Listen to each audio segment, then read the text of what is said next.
Hello, welcome back to Woodworker Express. Today we're going to be going over the Blum front locking devices for the tandem drawer slides.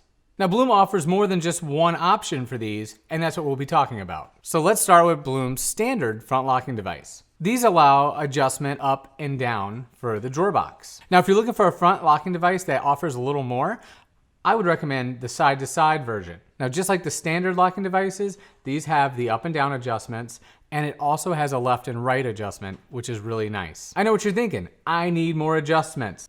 Well, Blum has you covered with these. These are known as the depth adjustable front locking devices. Not only do these go up and down, left and right, these also offer in and out adjustment right here with a screwdriver.